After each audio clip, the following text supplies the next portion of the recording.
الدواء والغذاء هذا خط أحمر لدولة الإمارات.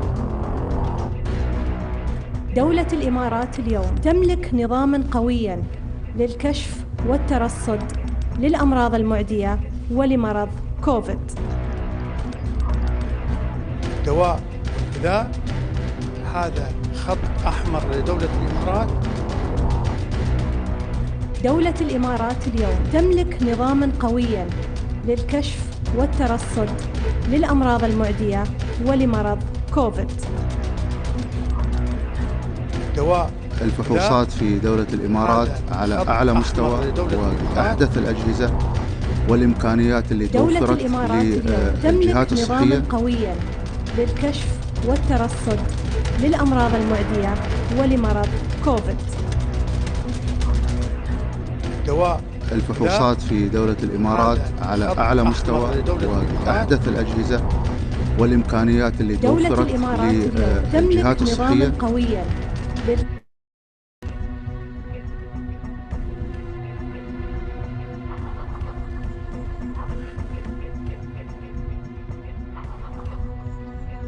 نحن نمر بمرحلة فيها تحدي كبير، ليس على دولة الإمارات ولكن على مستوى العالم كله. دولة الإمارات بعد فترة قصيرة إن شاء الله ستخرج من هذه المرحلة الصعبة، وستخرج إن شاء الله قوية.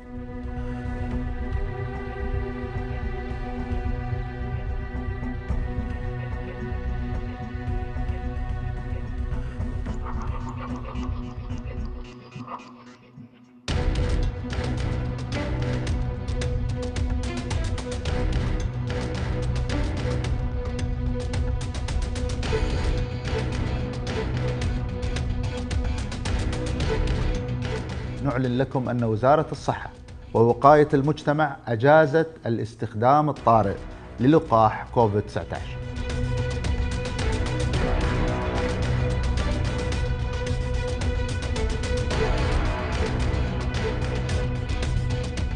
أتوجه بالشكر لخط دفاعنا الأول من أطباء، ممرضين، مسعفين وكل الموجودين في الميدان خلال هذه الفترة.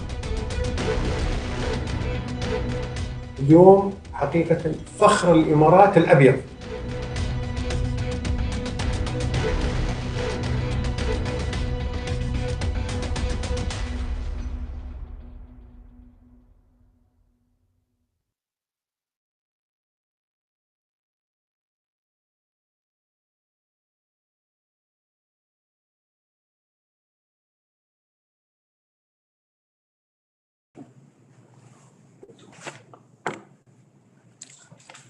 أصحاب المعالي والسعادة، السادة الحضور، السلام عليكم ورحمة الله وبركاته.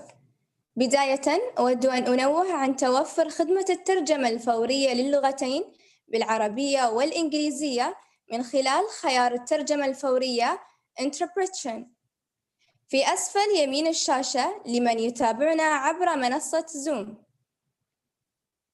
معكم الملازم شيماء عبد الله السويدي من وزارة الدفاع، وبالأصالة عن نفسي وعن زملائي من عسكريين ومدنيين بالوزارة يشرفني أن أرحب بكم في مؤتمر القادة 2020، والذي تنعقد دورته هذا العام افتراضياً تحت عنوان دور الدفاع في المرونة الوطنية ما بعد 2020. واقع العمل سيتغير وطريقة العمل لابد أن تتغير، وعالم ما بعد كورونا يحتاج إلى استعدادات مختلفة لأنه سيكون مختلفاً. بتلك الكلمات لصاحب السمو الشيخ محمد بن راشد آل مكتوم نائب رئيس الدولة رئيس مجلس الوزراء حاكم دبي رعاه الله. نستشرف المستقبل ما بعد 2020 ونخطط له بمنظور مختلف، حيث يأتي انعقاد المؤتمر هذا العام في ظروف استثنائية يمر بها العالم في مكافحة جائحة كورونا، وهذا الوضع الاستثنائي يعد فرصة للتعلم واكتساب الخبرات والتطوير وصناعة الإنجازات وإعادة هيكلة الأدوار على شتى الصعد، وهو ما تسعى إليه وزارة الدفاع من خلال تسليط الضوء على المرونة الوطنية ومدى مساهمة المؤسسات الدفاعية والعسكرية في مواجهة التهديدات المعاصرة غير التقليدية. أصحاب المعالي، السادة الحضور، بداية أستعرض عليكم أجندة برنامج المؤتمر، حيث يتضمن كلمة رئيسية سيلقيها معالي محمد بن أحمد البواردي وزير الدولة لشؤون الدفاع، وتليها كلمة رئيسية لمعالي عبد الرحمن بن محمد العويس وزير الصحة ووقاية المجتمع. وبعد ذلك ستعقد حلقة نقاشية تفاعلية حول موضوع دور الدفاع في المرونة الوطنية ما بعد 2020 بمشاركة عدد من الخبراء المحليين والإقليميين والدوليين. والآن يسعدنا ويشرفنا أن ندعو معالي محمد بن أحمد البواردي وزير الدولة لشؤون الدفاع لإلقاء الكلمة الرئيسية للمؤتمر، فليتفضل مشكورا.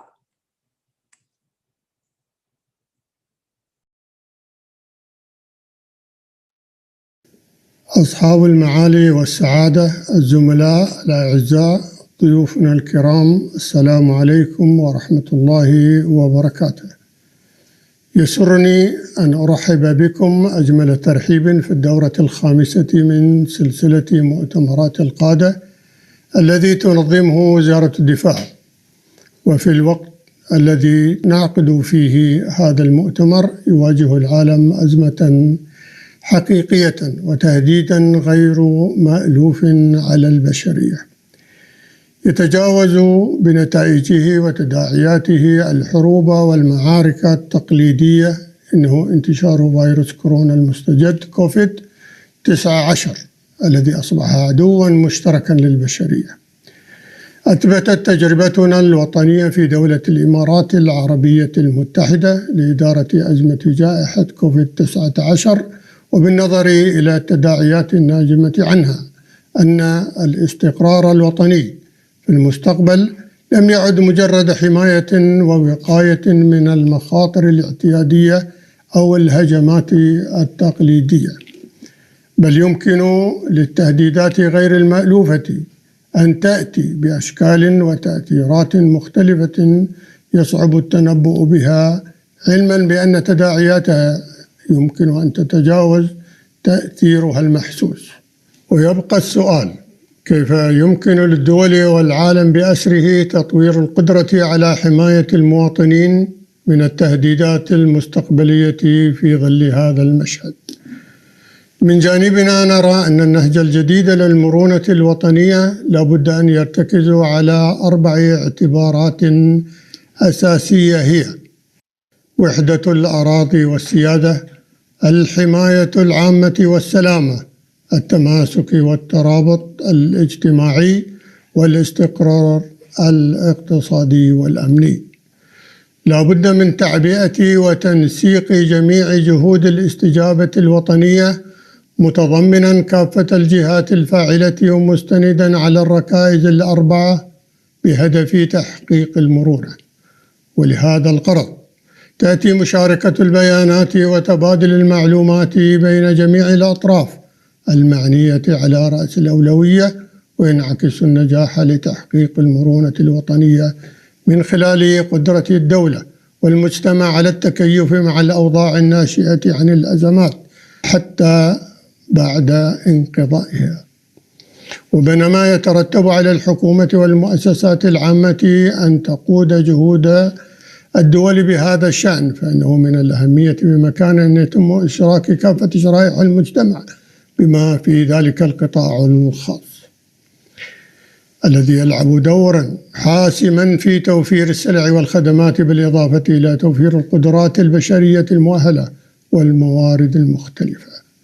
كما يمكن للقطاع الخاص أن يلعب دورا مهما في استشراف وتقدير طبيعة الأزمة القادمة، وبالتالي الاستعداد للاستجابة لها عند الطوارئ. وحيث أن التهديدات الحديثة قد لا تكون محصورة في مناطق جغرافية معينة، بل تمتد عبر حدود الدول، لذلك تبرز أهمية التعاون بين الدول وبناء التحالفات الدولية في مواجهة الأزمات، وبالتالي تحتاج وكالات الاستخبارات إلى توسيع نطاق عملها لتغطية كافة التهديدات التي تتعرض لها الدول. وعلى الجهات المختصة دور هام في إطلاع المجتمع بآخر المستجدات وطمأنتهم. من الخبرة العملية اتضح لنا بأنه يمكن للمؤسسة العسكرية أن تلعب دورا هاما في أوقات الأزمات الوطنية المشابهة لجائحة كوفيد-19، وذلك من خلال استجابة مستحدثة للطوارئ، حيث تمتلك القوات المسلحة مجموعة من المنشآت والموارد التي يمكن استخدامها في العديد من المهام بما يتناسب مع الحالات الطارئة. وقد يكون الوقت قد حان لتحديد دور فاعل للقوات المسلحة في جميع الدول لمواجهة حالات الطوارئ غير القتالية، وذلك لما يتميز به العسكريون من خبرات وقدرات في التعامل مع حالات الطوارئ. اليوم وبينما العالم يحتفي بالتسامح، أثبتت دولة الإمارات العربية المتحدة من خلال تعاملها مع هذه الأزمة إيمانها التام بمبادئ التسامح والتعايش مع جميع الشعوب، حيث مدت دولة الإمارات يد التعاون والتآزر مع جميع الدول لمواجهة الجائحة والتصدي لآثارها وتداعياتها، كما تمكنت من تقديم دعم كبير للعديد من الدول في مشارق الأرض ومغاربها من خلال إرسال القوافل والمساعدات الإنسانية والإغاثية، وهو ما يؤكد أن قيم التسامح والسلام والتعاضد والأخوة قيم راسخة وباقية ببقاء الإنسانية في مجتمع دولة الإمارات، تنعكس آثارها الإيجابية إقليميا ودوليا. وبمناسبة انعقاد مؤتمر دور الدفاع في المرونة الوطنية ما بعد 2020، يسعدنا أن نثمن كافة الجهود الوطنية في إدارة هذه الأزمة ومكافحة جائحة كورونا، متمثلة في المجلس الأعلى للأمن الوطني ووزارة الصحة ووقاية المجتمع التي قادت لواء خط الدفاع الأول ببسالة منقطعة النظير، وخاضت معركة شرسة في مواجهة كوفيد-19 والحد من انتشاره، والنجاحات التي حققتها خير شاهد على هذه الجهود المقدرة، وذلك بالتنسيق مع جميع المؤسسات والهيئات الاتحادية والمحلية وبالتعاون والتكاتف. سنتغلب بتوفيق من الله على جائحة كورونا ونحقق استدامة النمو لبلادنا والعالم أجمع. أتمنى لكم التوفيق والنجاح للخروج بتوصيات فاعلة ومؤثرة تخدم المجتمع في مواجهة أزمات المستقبل المشابهة للأزمة الحالية بكفاءة عالية. شكرا لمشاركتكم الكريمة في هذا المؤتمر، والسلام عليكم ورحمة الله وبركاته.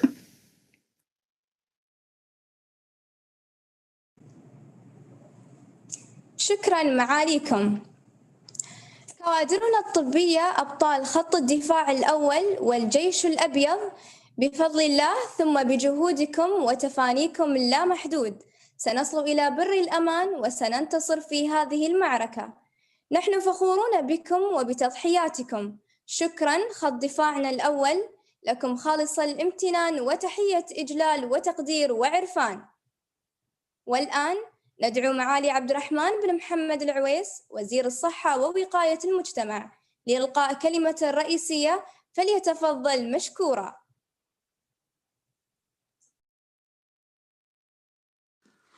أصحاب المعالي والسعادة، السيدات والسادة، السلام عليكم ورحمة الله وبركاته. يسرني أن أشارككم اليوم في الدورة الخامسة من سلسلة مؤتمرات القادة التي تنظمها وزارة الدفاع، وأن أستهل كلمتي هذه بتحية شكر وإجلال لأبطالنا في خط الدفاع الأول الذين شكلوا نماذج رائدة في العطاء الإنساني من خلال دورهم وجهودهم في التصدي لجائحة كورونا. والشكر موصول لوزارة الدفاع ولجميع المؤسسات والهيئات الاتحادية والمحلية والعالمية التي عملت جنبا لجنب مع طواقمنا الطبية.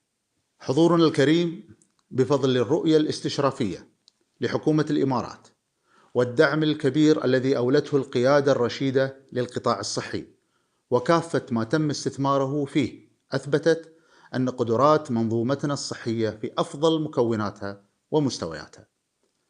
تبنت الدولة بكافة قطاعاتها نموذجا إماراتيا فريدا بقيادة المجلس الأعلى للأمن الوطني، والذي أدار الأزمة بحرفية عالية من خلال اتخاذ إجراءات احترازية وتدابير وقائية استباقية لاحتواء فيروس كورونا المستجد كوفيد-19. وتجدر الإشارة هنا إلى الاستراتيجية الفاعلة والمتكاملة التي وضعها الفريق القيادي الوطني للطوارئ والأزمات والكوارث لإدارة مستوى الطارئ الوطني الثاني والمتعلق بالأوبئة والأمراض المعدية التي تصيب الإنسان، منذ اجتماعها الأول الذي تم بتاريخ 26 يناير 2020، وقبل رصد أول حالة في الدولة بالتعاون مع الهيئة الوطنية لإدارة الطوارئ والأزمات والكوارث، التي مكنت الإمارات من الاستعداد المبكر للسيطرة على وتيرة انتشار الفيروس، وأثبتت ولله الحمد نجاحا كبيرا في المحافظة على أداء كافة القطاعات في الدولة. وبرهنت الأزمة الحالية مرونة أنظمتنا الصحية والأمنية والتعليمية والاقتصادية وقدرتها على مواكبة جميع المتغيرات والتعامل مع حالات الطوارئ والأزمات بكفاءة واقتدار. وهنا لا يخفى على الجميع الدور الحيوي الذي قامت به وزارة الخارجية والتعاون الدولي من خلال التنسيق بين الإمارات ودول العالم الأخرى في تبادل المعلومات والخبرات في مجال السيطرة على وباء كورونا كوفيد-19.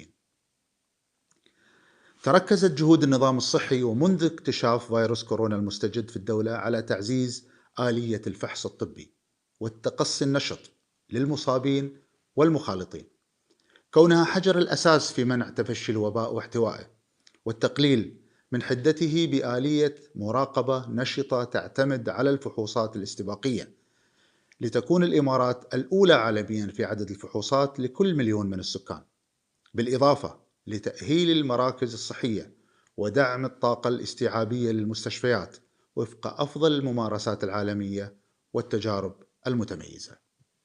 حرصنا على التعامل بحنكة مع هذا التحدي الذي واجه العالم أجمع. التزمنا بمعايير الشفافية وأشركنا المجتمع بجميع فئاته وأطيافه في جهود احتواء الجائحة، كونهم الشريك الأساس من خلال هذه التوعية لكافة القطاعات كل وفق اختصاصه لنعزز المسؤولية المجتمعية. من الإنجازات الرائدة للدولة خلال الأزمة مشاركتنا في مرحلة ثالثة من التجارب السريرية لإنتاج لقاح كوفيد-19.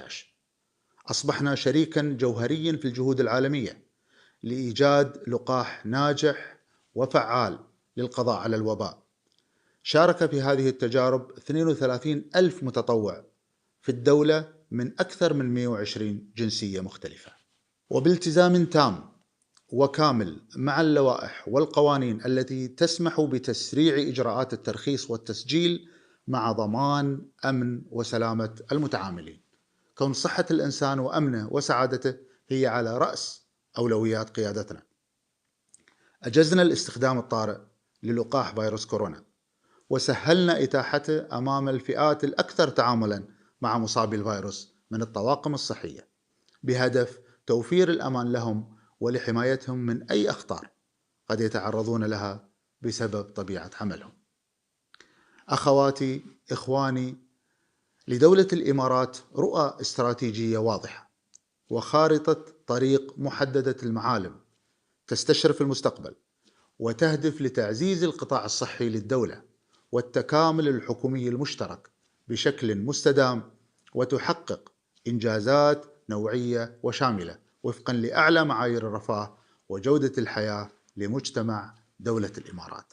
تنسجم جهودنا في هذا الإطار مع رؤية قيادة الإمارات التي تريد أن تكون الحكومة أكثر رشاقة ومرونة، وأن تكون الأسرع في اتخاذ القرارات ومواكبة المستجدات العالمية، حيث أن التحدي كبير ويتطلب منظومة عمل مختلفة وآليات تنفيذ جديدة ومبتكرة. ثقتنا وطموحاتنا كبيرة بأننا قادرون على تحويل التحديات لفرص ونجاحات تبني مستقبلا مشرقا ومستداما لأجيالنا القادمة، وأننا نمتلك القدرة على التأقلم والتكيف السريع مع المتغيرات والجاهزية للنهوض والتعافي والخروج من هذه الأزمة وأي أزمات مستقبلية بمكاسب عديدة تعزز من مكانتنا إقليميا وعالميا. ختاما، نتطلع إلى أن يسهم هذا المؤتمر في دفع مسيرة التنمية في أوطاننا واستدامة النمو والاستقرار في مجتمعاتنا. شكرا لاستماعكم، والسلام عليكم ورحمة الله وبركاته.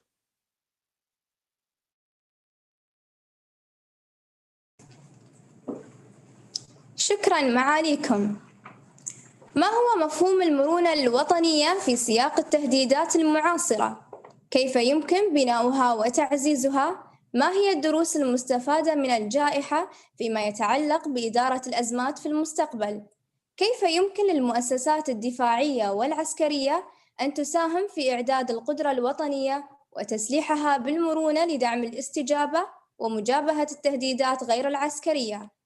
مساهمات القوات المسلحة لدولة الإمارات في المرونة الوطنية والجهود الحكومية لدولة الإمارات في مكافحة جائحة كوفيد-19 كلها نقاط ومحاور سيتم استعراضها في الجلسة النقاشية التالية بمشاركة الدكتور ميل إيران رئيس برنامج الأمن الداخلي في معهد دراسات الأمن الوطني في جامعة تل أبيب، ومايك بوش رئيس العمليات في فريق الاستجابة الحكومي الشامل لجائحة كوفيد-19 التابع لمجلس رئاسة الوزراء النيوزيلندي، والعميد الركن الدكتورة عايشة الظاهري قائد سلاح الخدمات الطبية في القوات المسلحة لدولة الإمارات العربية المتحدة. ويدير هذه الجلسة النقاشية ريتشارد دين من محطة دبي آي.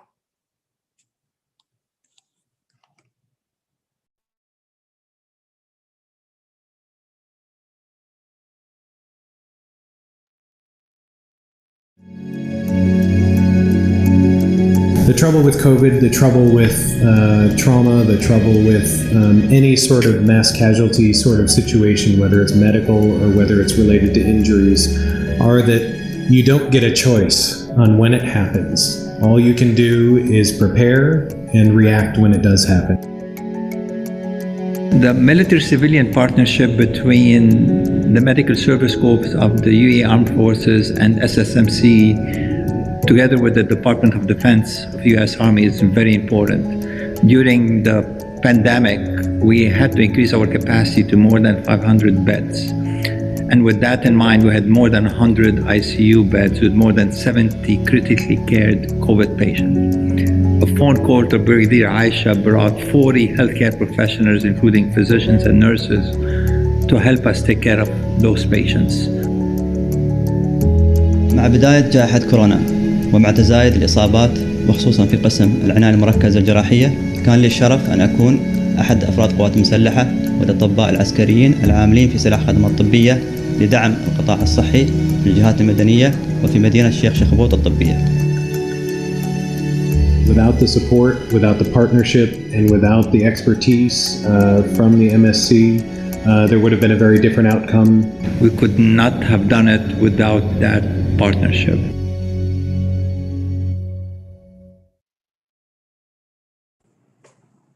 Richard Dean, the floor is yours.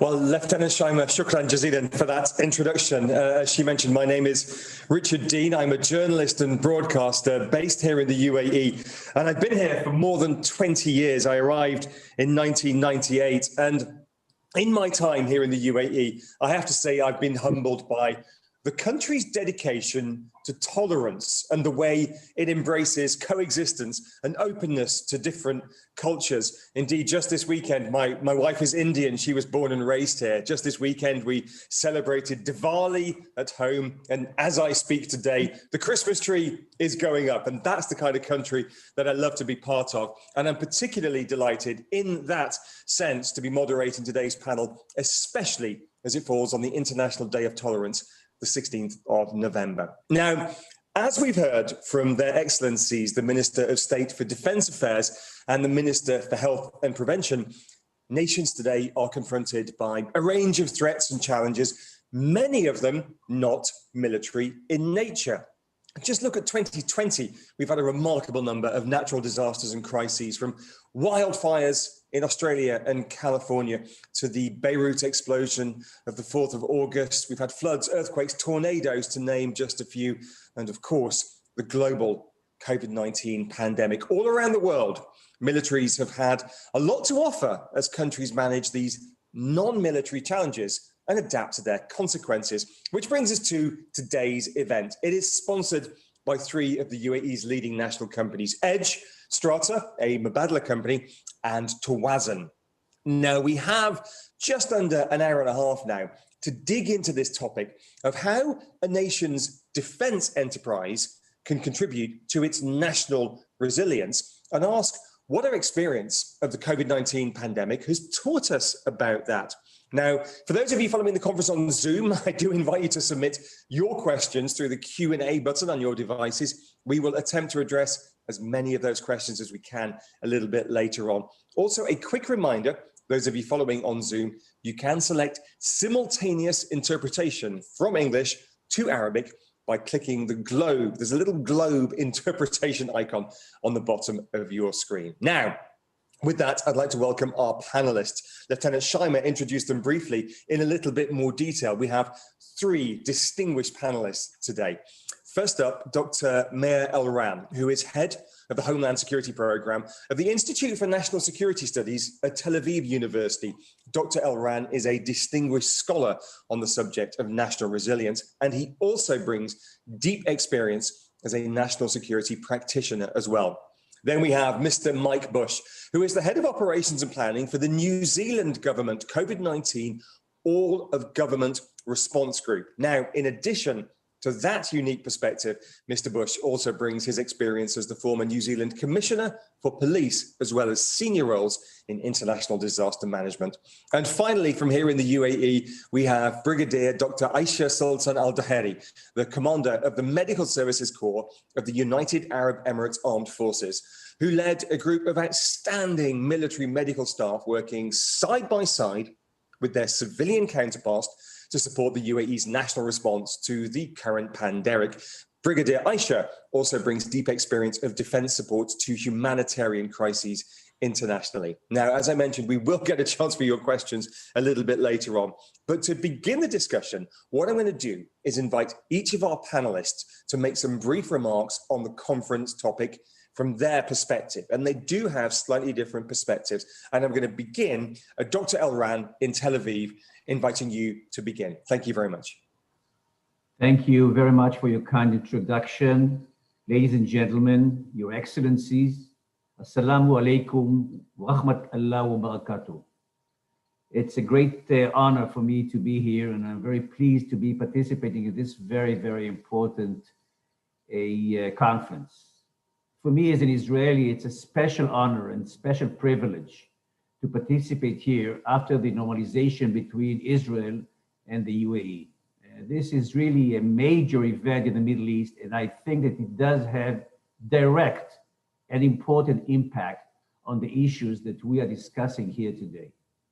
So having said that, I want to present here for you as the first one of the speakers to share with you three major thoughts of mine with regard to the situation that we are presently encountering.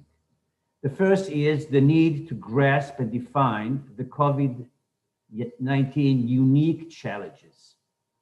Number one, I would like to suggest to you that we are talking about a compounded mega crisis with long duration, which actually weakens to a large extent the critical systems of ours, both globally, nationally, and also personally. The second thing that I want to stress in this respect of the need of understanding is the depth of our uncertainty of actually what we are facing. It causes us to be confused. It causes a loss of orientation in many quarters. And also it brings about diminishing trust. It decreases the resistance capacity of the essential functional systems that are supposed to stand up to the pandemic. Presently, we possess mostly still quite primitive resistance measures like the social distancing and the masks, which can hardly contain the spread of the threat. Yet, the emergence of the vaccine will serve as a game changer, hopefully soon, representing the scientific and technological edge of our time. But still, we have to understand that we have many open questions regarding the vaccine, mostly regarding the efficiency and the timing of this solution.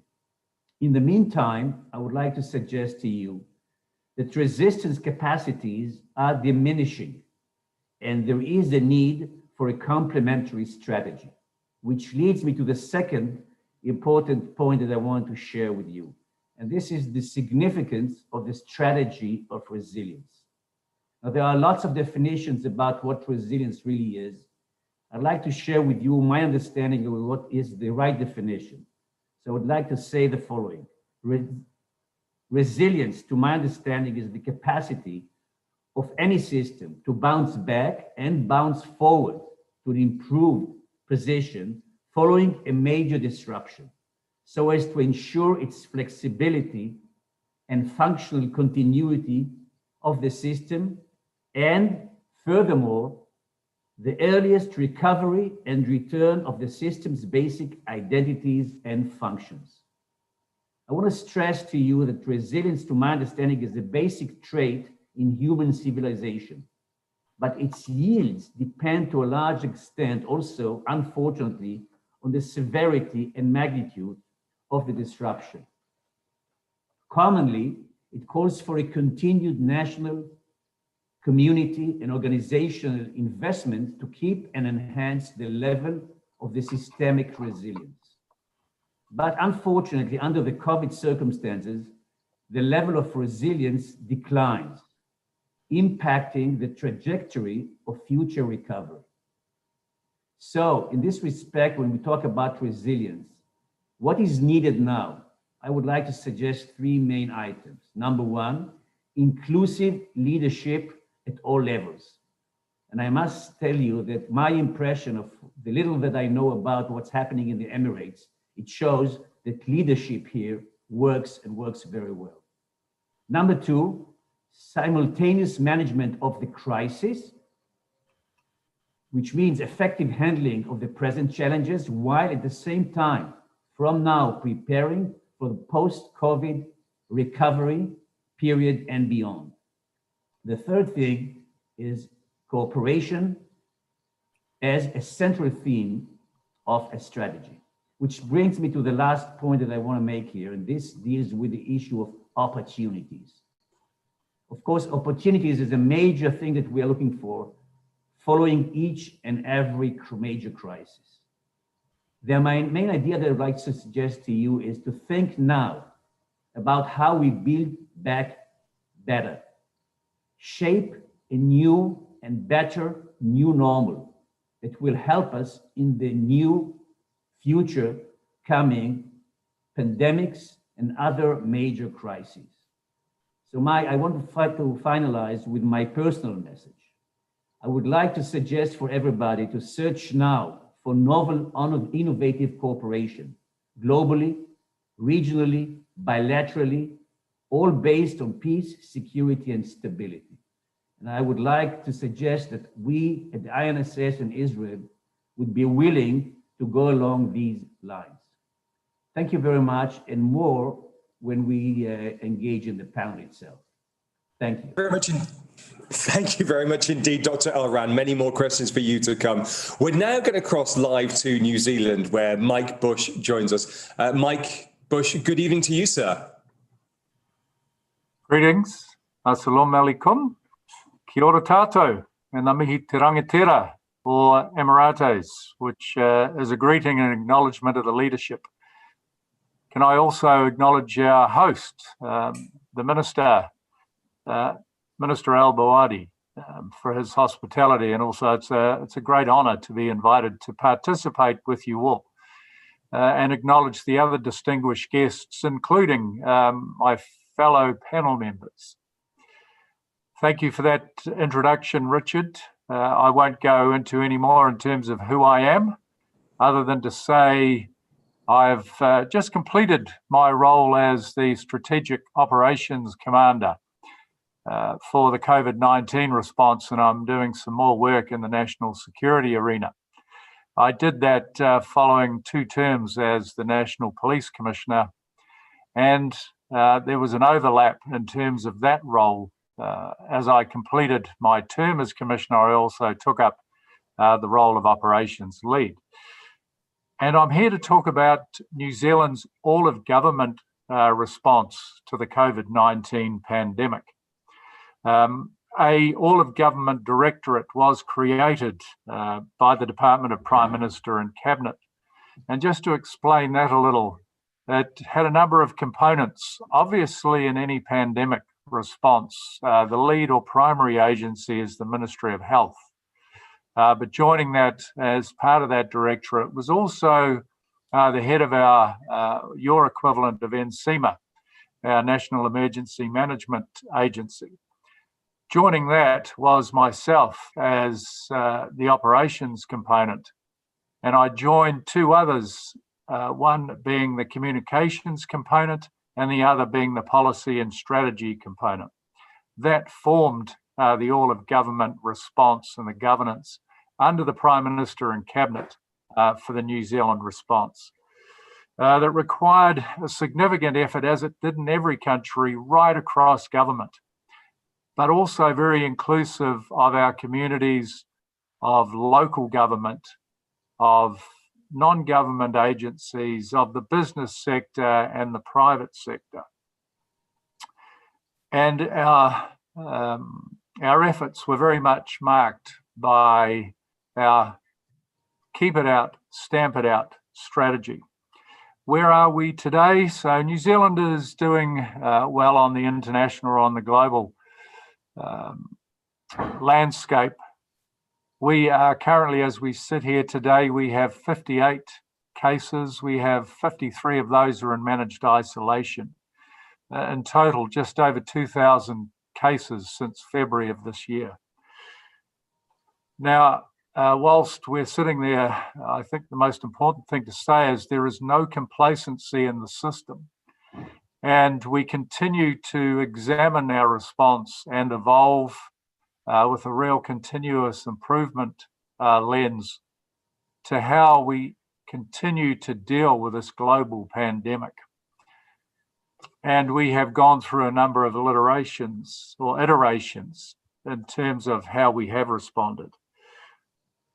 Even though we're still in the middle of the crisis, if we reflect quickly on what has worked to this point, very much clear leadership, a clear strategy in terms of our response, very strong communications and engagement with our communities, a compliant society, and also the fact that we are surrounded by a sea border. We have one large moat that can protect our country. What we need to improve upon is the operating model that we actually use to address such a response, and to continue to really have one central point of evidence. This is new to all of us.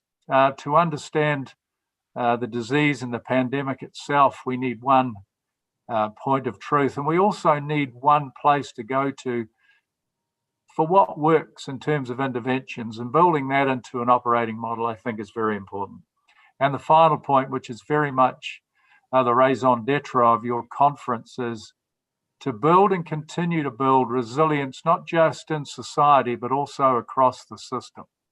Now, I'm very much looking forward to exploring those things in further depth, and I'll leave it there. Thank you very much. Kia ora. Thank you very much indeed, Mike Bush, for those comments. I have to say, for sports fans like myself, we look on with a mix of envy and admiration of your rugby matches with packed stadiums. Maybe we can get a little insight on that a little bit later on. But with that, we move on to the opening remarks from our third speaker this morning. I can just about say sabah al-khair to our speaker this morning because it is 9 minutes before 12 here in Abu Dhabi. And I know that our next speaker is in Abu Dhabi because I met her this morning. We may not be in the same room, but we are in the same building. I would like to introduce our third speaker to make her opening comments, Brigadier Dr. Aisha Al-Daheri. Good morning, Richard, fellow panelists and distinguished guests. Thank you, Richard, for your introduction and for the opportunity to discuss the role of defense in the national resilience and in addressing non-military threats. My remarks today will focus on 3 areas. First, I'll be talking about the role militaries around the world played in the response to the COVID-19. And then I will highlight actually the United Arab Emirates Armed Forces support to the pandemic response. Third, I'll be discussing the role of the militaries could play to support future response to non-military threats. So in the ideal world, the collective efforts of national governments and international communities working together to prevent a disaster such as this pandemic, and they collaborating on comprehensive disaster response toward long-term recovery would be enough to assure health, peace, and security. But in reality, this is more challenging, unfortunately. In the face of COVID-19, armed forces around the world worked closely with the governments and the national responder to provide logistic support, medical expertise, staffing and information sharing, contact tracing, surveillance, communication, collaboration, and coordination. And in some cases also, they provided security and maintenance of the public order. Few examples, actually, that I will share with the audience include Italy. The armed forces of Italy opened its military treatment facilities to provide close to 7,000 beds to the civilian. In the United States, they've deployed mobile hospitals to fill the gaps in health systems. Germany actually deployed logistic capabilities to procure and distribute the PPEs for the medical staff. South Korea utilized its unique transportation and border security to actually transport the patients between hospitals. France military took part in protecting the critical care, infrastructure. And there are actually countless other examples. In the UAE, though, the defense also is a force multiplier and has a range of capabilities that can be immediately put to use. And this is what happened. So in response to the coronavirus, the UAE Armed Forces has been heavily involved in addressing medical, logistics, security requirements. So for example, the Medical Services Corps was essential in supporting the UAE government domestic medical response. At the national level, we were involved from day one, as the minister mentioned, even before the diagnosis of the first COVID-19 cases in the UAE. And actually this is what, and then as well as we were also part of the scientific technical committee that brought together both public and private entities. These committees allowed us in the UAE to actually quickly share information, expertise, exchange medical supplies, equipments to fill gaps when and where they arose. We also use our military personnel to support case detection through initiating 5 screening centers, as well as, we were part also and supported the national trial for the vaccination in the UAE. And we also started doing the vaccination in the armed forces, and to our contractors and national services. And we've reached, a number of over 35,000 vaccinated personnel within the military. We were engaged in military-civilian partnerships, such as supporting Sheikh Shakhbout Medical City and the UAE, which is the UAE largest hospital. We also formed a joint UAE-United States team working closely with the hospital to rapidly expand its bed capacity. So it was almost doubled from 313 beds to 525 beds. This is actually included 135 intensive care unit ICU beds. These military medical professionals worked actually directly with the permanent medical staff at the SSMC or Sheikh Shakhbout Medical City to treat thousands of critically ill COVID patients. This is including many simultaneous ventilated patients while operating at a double of the norm ICU capacity of the hospital. Finally, to keep our forces safe and ensure the continuity of the armed forces, the medical services also Corps ensured that there were enough personnel, equipment, facilities, supplies available to provide the highest possible level of health support to our people we serve, our troops, our veterans and their families in the UAE and outside the UAE. As a result of their efforts, they helped actually save lives of the UAE citizens, residents, while allowing the medical facilities to respond to the needs of the community. Changing gears now slightly to the logistic, we've identified essential functions and services to maintain capabilities, accounting for changes in supply chain. So we leveraged our transport capabilities and networks to support, other hospitals and international partners. This included delivering critical care supplies such as the diagnostic sets and transporting critically ill COVID patients between hospitals in Abu Dhabi. Additionally, our Air Force actually transported and moved the World Health Organization, the WHO, supplies and personnel from Dubai to Tehran to help mitigate the surge of the COVID cases occurring in Tehran. Security was also a key aspect of our involvement. So the armed forces actually provided advice and expertise to the government officials, making important decisions about the national transportation and border services, ensuring the safety of the population and the freedom of movements. We collaborated with the government officials to ensure the integrity of the critical infrastructure. Efforts in these three domains were supported through close collaboration and coordination with the governments, the international partners, and by constant dedicated work of our men and women at the front lines of the fight against this pandemic. Reflecting on the various roles the defense has played during this pandemic response in the UAE and on the potential future threats outlined by our previous speakers and panelists, I think there are three areas we might explore regarding military support of the future non-military threats. So the first one is that, actually, I think and I strongly believe that we should review the existing roles and authorities for risk reduction and disaster response. Second, we should advance international collaboration, as was mentioned by Dr. Mir. And third, we should work actually to enhance international capacity. Of course, military participation in this largely civilian area as shaped by each nation unique actually requirements and their associated laws and policies. I'm proud of how the UAE actually responded, and the UAE Armed Forces and the UAE Medical Services Corps have responded to the pandemic so far. So, however, there are still much work to be done, and there is always room for improvement. Leveraging defense capabilities to prevent and mitigate non-military threats enables the world to get ahead of the crisis and improve regional readiness, stability, and security. This actually will translate into winning in a complex world as the one that we are living in. So allow me please to summarize by a quotation from the Sun Tzu, who was a famous Chinese military strategist. To win 100 victories in 100 battles is not the alchemy of skills. To subdue the enemy without fighting is the alchemy of skills.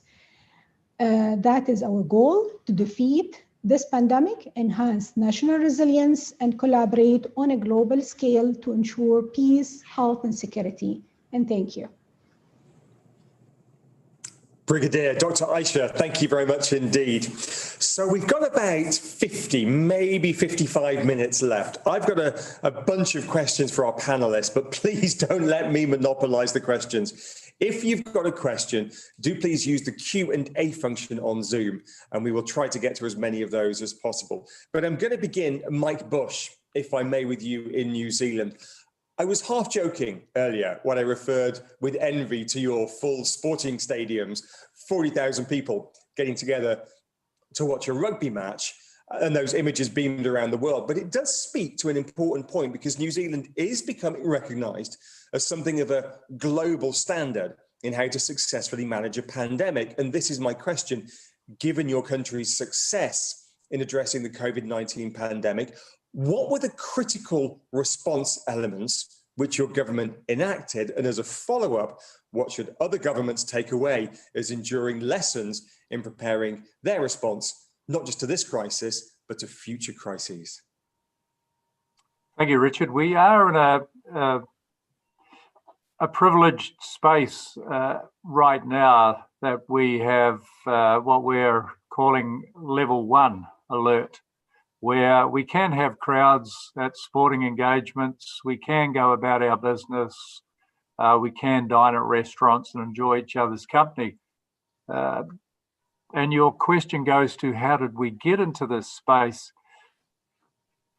Part of it, I think it really starts with having the right strategy. Like everyone else, when this pandemic took off, we were all about flattening the curve.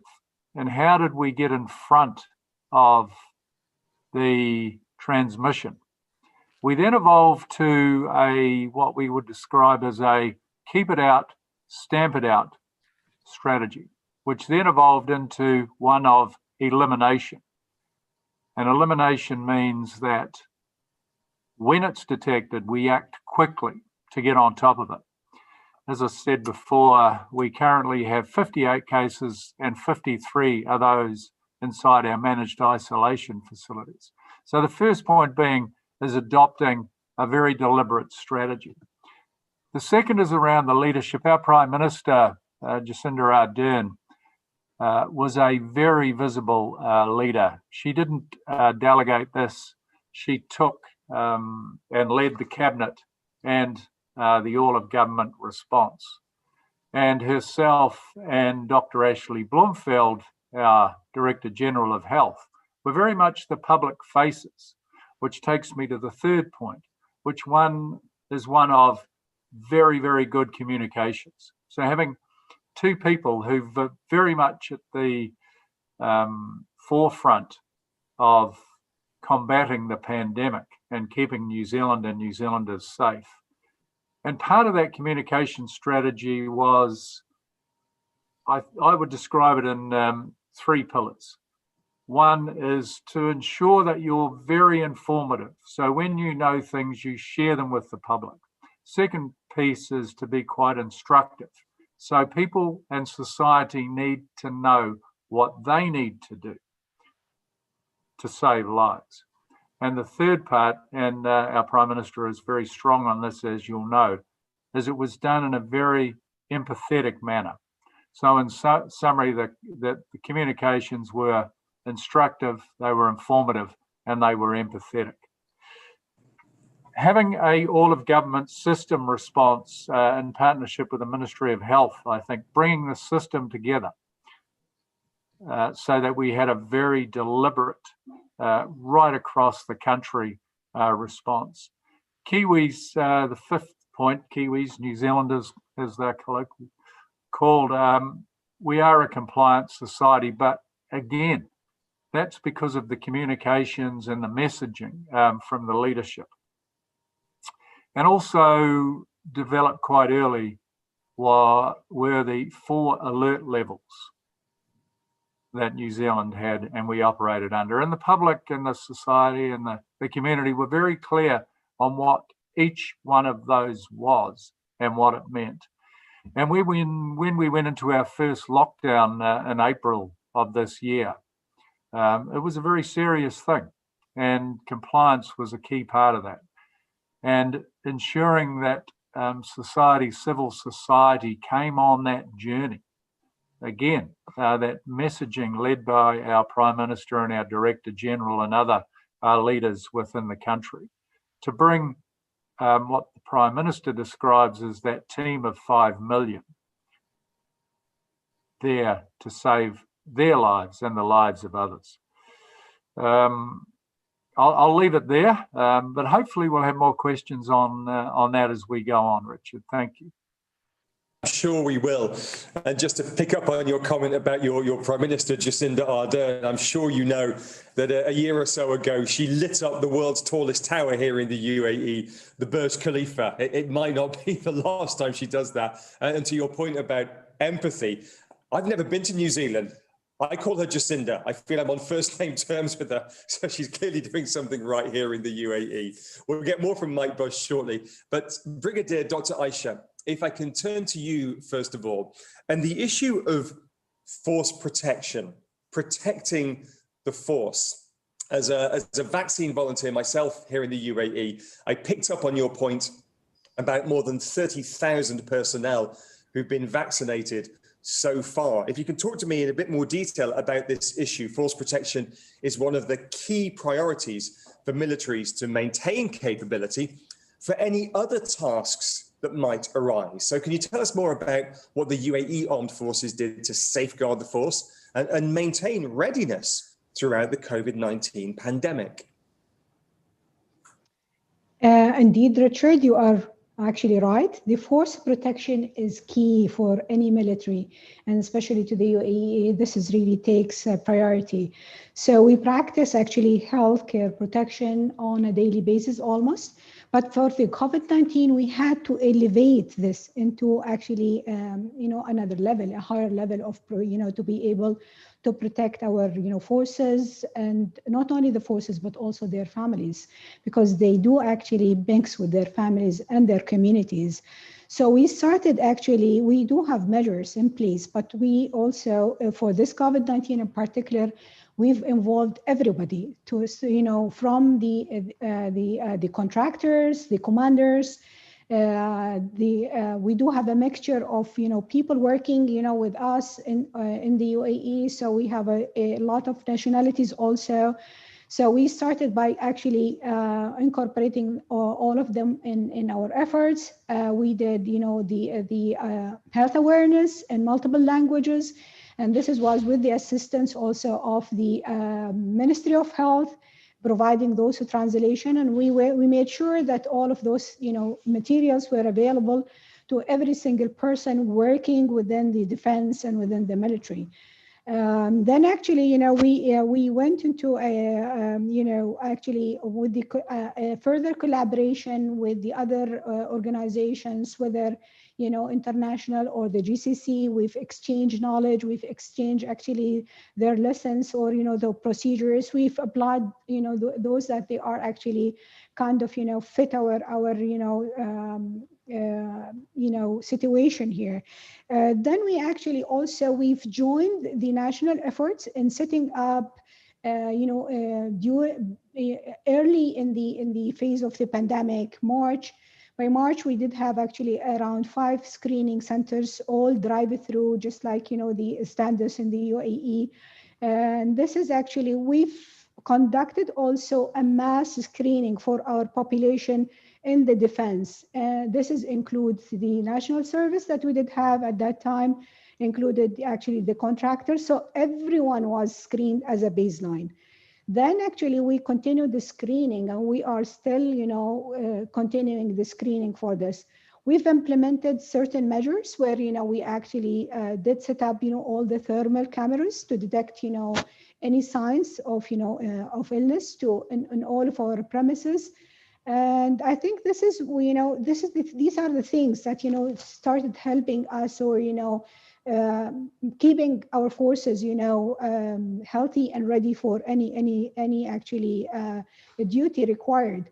Then actually, when the trial came, we've encouraged all, or a large number of our population to be part voluntarily of the trial. So actually, even during the trials, a large number of our population were actually part of those, trials. When the emergency authorization came, from the Minister of Health, we took that opportunity and we vaccinated to start with our medical staff, because we wanted to ensure that they are actually healthy and able to carry on their duties. Just like others, we actually lost some of our, not dead. I mean, some of our, early in the pandemic, some of our staff did catch the infection, but this was stopped by all the strict measures. So giving them the vaccination was a great, actually, opportunity for all of them, and they were all happy and honored by the opportunity given to them by the government. And as I've mentioned earlier, we've almost reached 35,000 of our population being vaccinated. This includes actually contractors, as I've mentioned, military, civilian, and actually their families that we are serving, and we are continuing, the vaccination.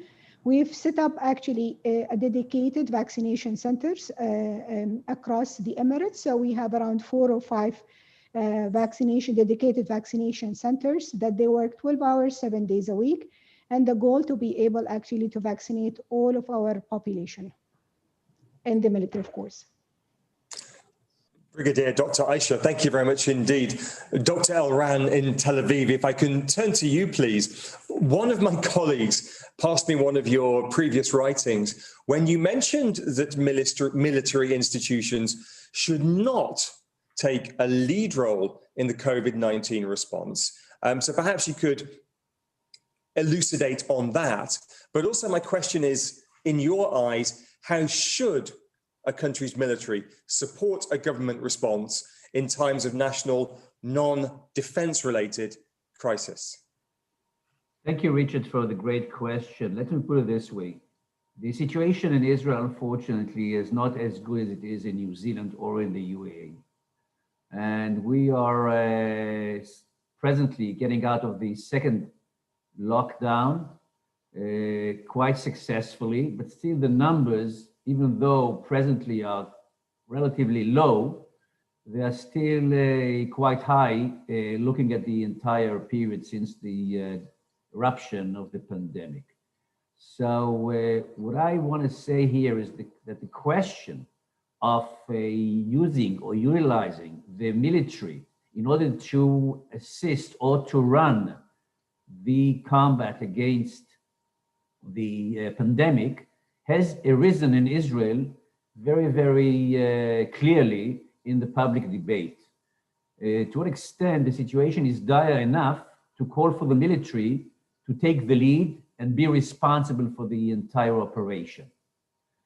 So far, and I'm glad to say that I think that this is the right decision on the part of the government, the overall strategy in this respect is to take advantage as much as possible of the great assets that the military does have. And I'm going to say a few words about those assets, but at the same time to keep the military away from the leading position with the total responsibility for the pandemic. The reason for that is that we have to remember, and as I tried to say before in my opening remarks, that we are not just talking about a health situation. We are talking about a compounded crisis in which the economic and social aspects have a very, very strong role. And as a matter of fact, I would suggest even that these two social and economic issues are more grave for the long run to the stability and resiliency of the state of Israel than is the medical situation, which, as I said, is grave enough. So when we try to tackle those problems simultaneously, to strike the right balance between the needs of the health system and the needs of the people in terms of the economic and social situation, this is not something that has to be decided by the military. This is a compounded issue that has to be decided, led with the total responsibility of the government. So the idea is basically the following. The responsibility will stay at the hands of the government, the prime minister. The apparatus is being held under the responsibility of the Ministry of Health.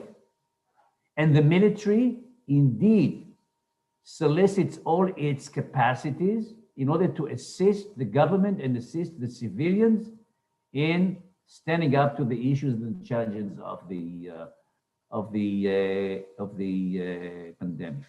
In this respect, I just want to mention very briefly, if you want me to elaborate, I'll do that gladly, that I see four major assets as far as the military is concerned. Number one, manpower, skilled manpower, very disciplined, hierarchically constructed in a way that can be used in different kinds of missions in a very short notice. And we have seen that they are actually very efficient, they're ready, and they're willing. And furthermore, they're also accepted very respectively by the populations, even populations that are not very much affiliated or associated with the military. And we have different kinds of societies and sectors in Israel that usually are keeping themselves remotely or at distance from the military. So this is number one, the issue of the availability of manpower. Number two, the element of logistics. We have a very strong logistic capacities within the military, and they are really proposed in very diverse manners to support and help the civilian sectors. Number three is the IT capacities. Israel in general is a very advanced country in terms of its information technologies of different kinds. And the military also has very, very strong capacity, and they are being recruited for the sake of fighting the pandemic.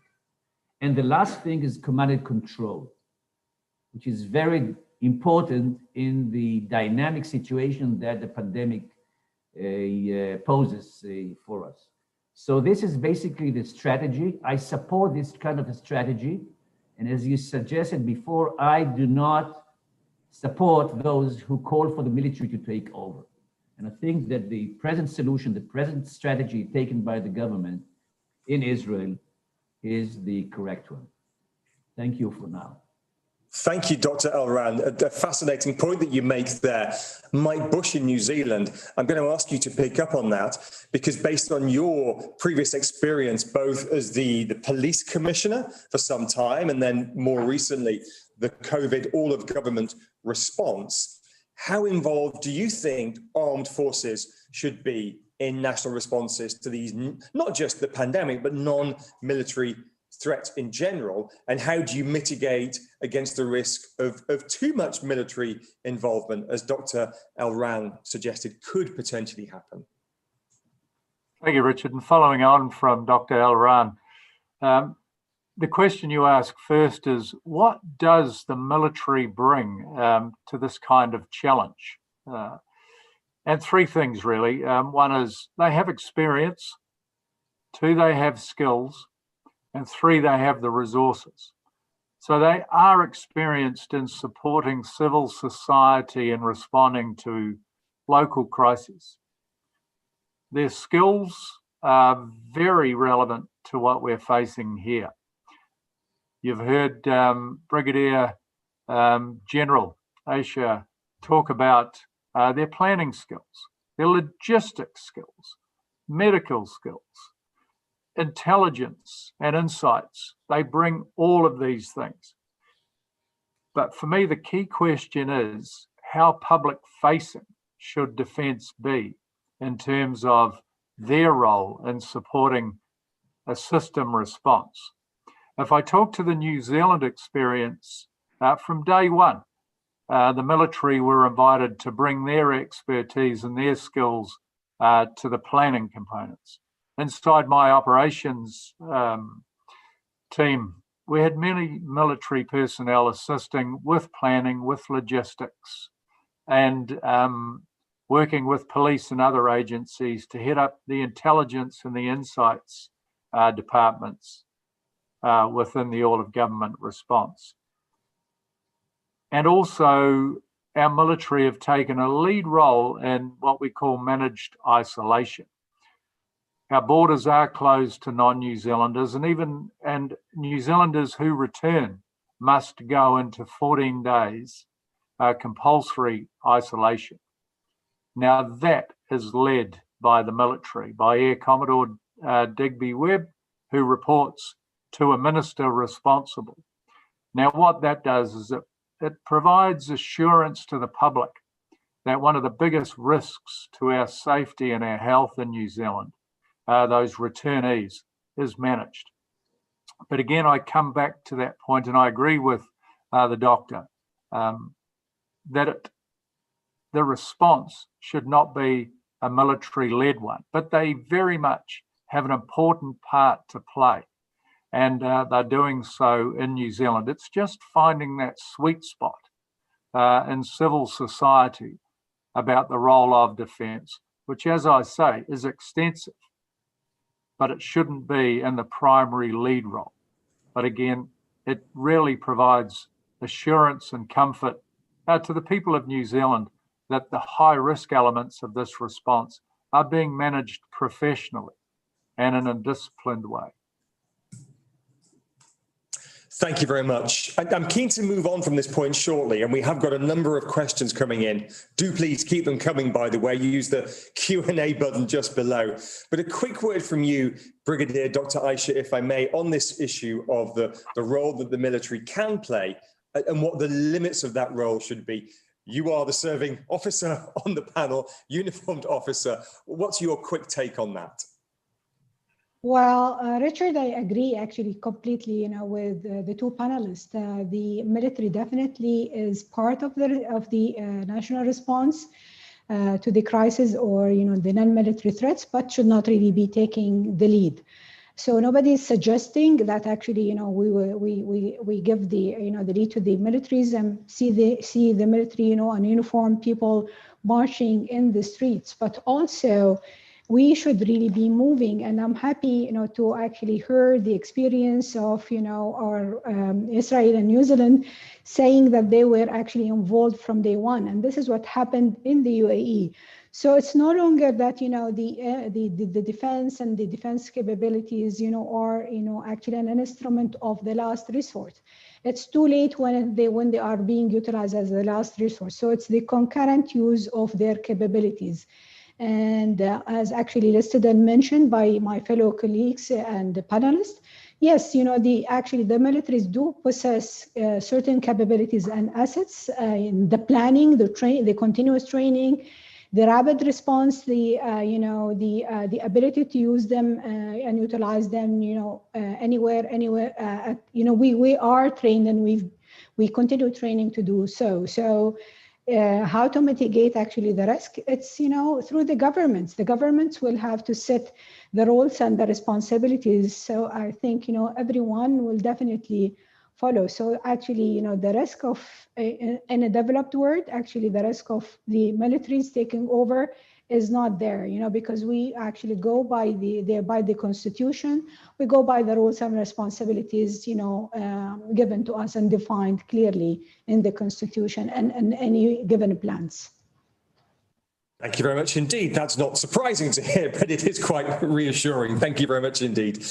Well, can we look now at the issue of resilience, because resilience or national resilience is one of the core topics of this panel discussion. It's why we're here, because one clear learning from this pandemic is the constant requirement to build national resilience.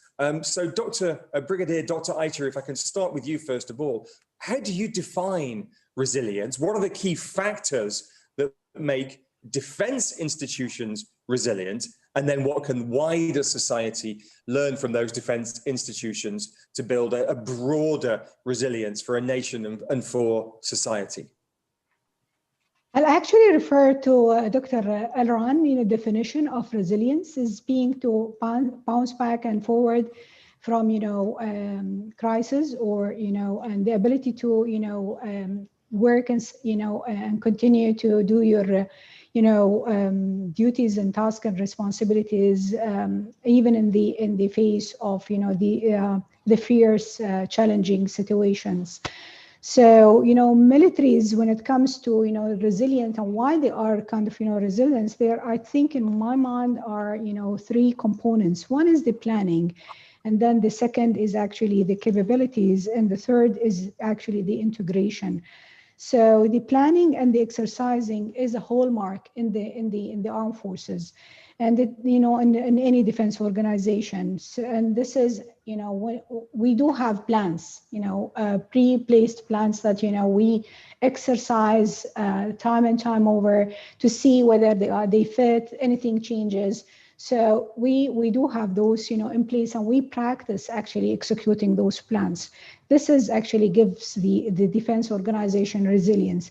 The other thing is actually that the armed forces has a range of capabilities, as mentioned by all of my fellow panelists. To mention one is actually one of the strongest aeromedical evacuation actually is within the militaries. So if you want, any airlifting, air transfer, from one hospital to the other, or from one nation to the other, together with, actually the what we call the CCAT teams, which are the critical, transporting the critically ill patients, ventilated, any kind of patients. This is an essential part of any militaries, any defense capabilities. This is not the situation when it comes, to the civilian. They do have such capabilities, but not to the extent of, the defense or the militaries do actually have. The other or the third part of, of our resilience is our actually ability of the integration and collaboration with international actually partners within the countries. So we do have a lot of integrations and relations. We do also practice and and plan together with other nations, with other organizations within the country. So all of those three things: planning, capabilities, and integration, I think add to the or actually result in the resilience of the militaries. Thank you, Brigadier Dr. Aisha. I'm keen to move on. We've got lots to get through. We've got military conscription, the role that plays, data, analytics and forecasting as well, and so many questions coming in from the audience this morning. But Mike Bush, your perspective on this issue of resilience, just as a 60-second answer, your definition of resilience when it comes to the armed forces or the police, and what can wider society learn? My starting point in terms of resilience and the definition is it's the ability to prepare, it's the ability to respond, it's the ability to endure and then learn and then improve, and almost in a cyclic fashion. And it very much comes, and that's why now that we're talking about defence forces, they're very experienced in this. They spend a lot of their time actually preparing, training, and equipping themselves for any crisis. They're practiced at response. And through a number of mechanisms, they build resilience. Dr. Elron mentioned in his opening, inclusivity. They're an inclusive organisation, and they support each other, and that builds resilience. And the resilience goes to the government, it goes to systems, and it goes to civil society. This is unprecedented, this pandemic, and we're all learning how to be resilient and how to endure. And it comes from supporting each other. Something, again, Defence Forces are very good at because they're practiced, because they live often in crisis and they need to survive to be resilient. So I think there are a lot of learnings from our Defence Forces, but it's equally applicable to our societies, to our communities, and to our governments and to our systems. And without being resilient, we couldn't cope with such challenges. Thank you very much indeed. Well, let's talk about the issue of conscription and military service. Dr. Elran, if I can turn to you, Israel practices wide military conscription, which does create a broad experience of national service in society. I'm wondering from your perspective, how does mandatory national service help to build the community discipline necessary for the national citizen level response required to face a situation like COVID-19 or others like it? Thank you, Richard. I'd be even more grateful if you let me say a few words about what we heard just now from my colleagues here on the panel about resilience. May I please?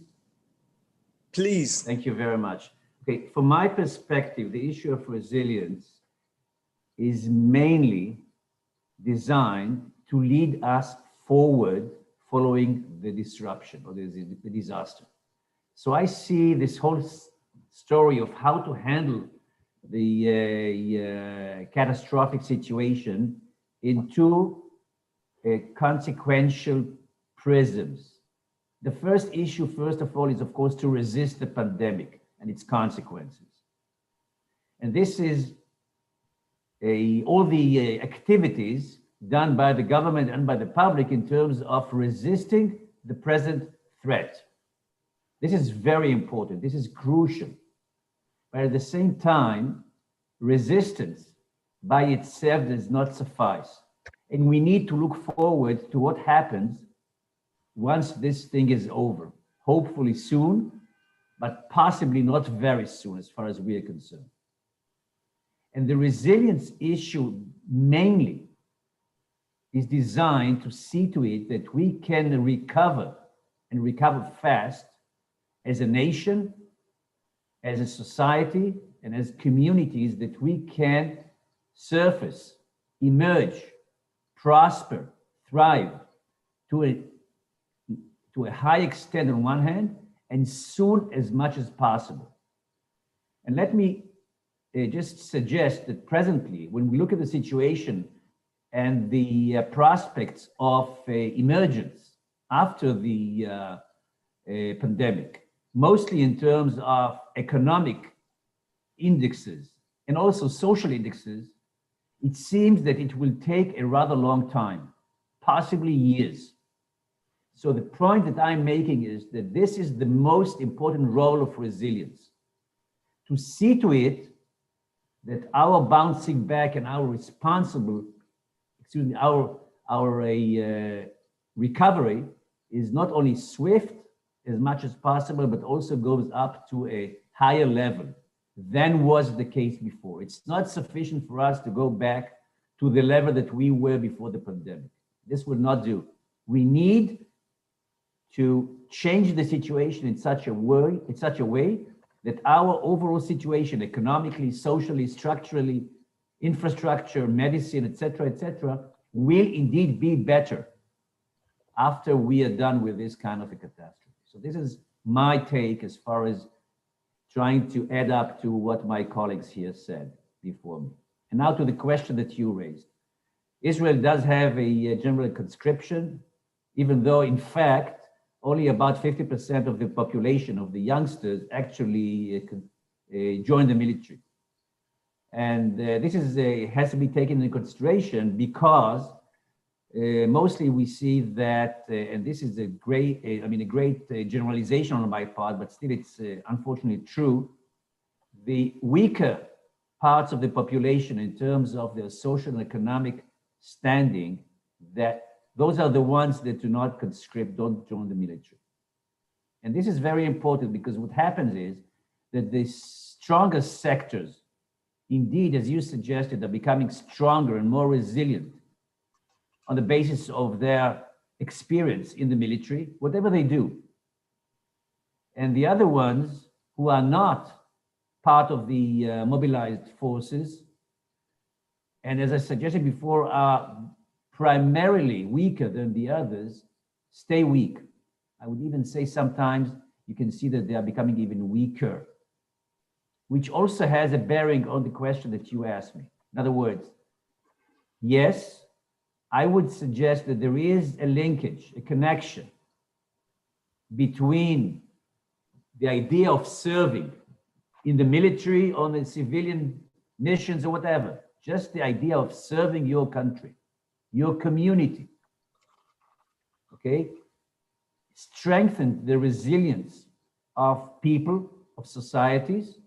And if you don't do that, it does not. So what happens in Israel, in fact, is that we can see that in terms of handling this pandemic and its consequences, I think that you can suggest and you can actually strengthen this notion that yes, possibly there is a connection, and it is important to see that people in Israel throughout the sectors find their ways to serve their countries in different ways, not necessarily in the military, in different ways, okay?